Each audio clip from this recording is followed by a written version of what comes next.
la fin d'un long et douloureux suspense.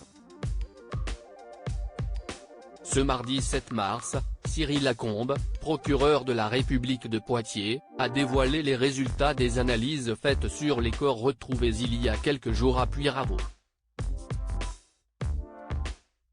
Et comme l'a révélé l'homme de loi durant une conférence de presse, les résultats de ces expertises prouvent qu'il s'agit bel et bien des corps de Leslie Hurlbecq et Kevin Trompa, portés disparus depuis le 25 novembre dernier.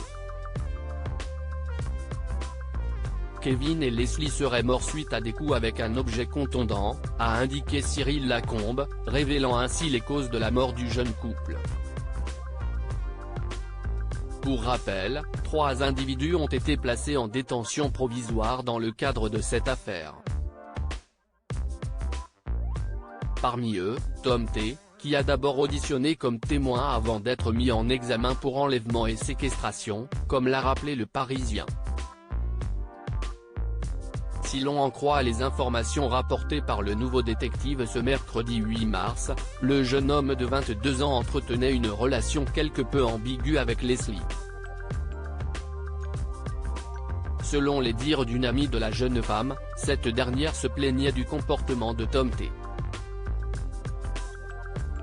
qu'elle a décrit comme collant, avant de reconnaître qu'elle ne pouvait plus.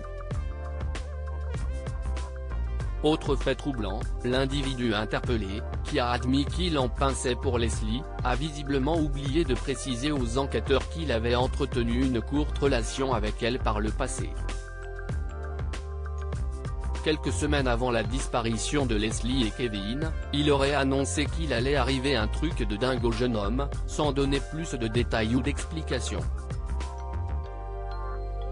Pourquoi Leslie apparaît comme une victime collatérale si nos confrères du Parisien se sont interrogés ce mercredi 8 mars sur le mobile des 3 hommes mis en examen, une chose semble en tout cas certaine, Leslie ne serait qu'une victime collatérale dans cette affaire.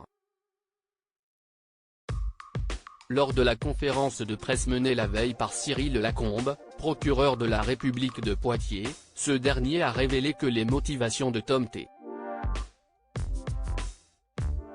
Nathan B. et Enzo C. seraient un mélange de désillusions amoureuses et de dettes financières.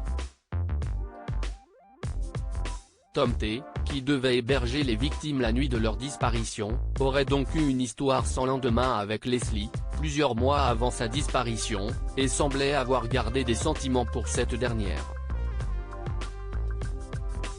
Mais environ 3 semaines avant sa mort, elle s'était mise en couple avec Kevin.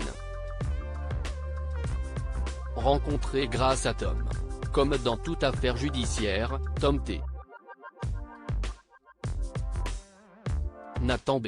et Enzo C, mis en examen dans cette enquête, demeurent présumés innocents jusqu'au verdict final de cette enquête.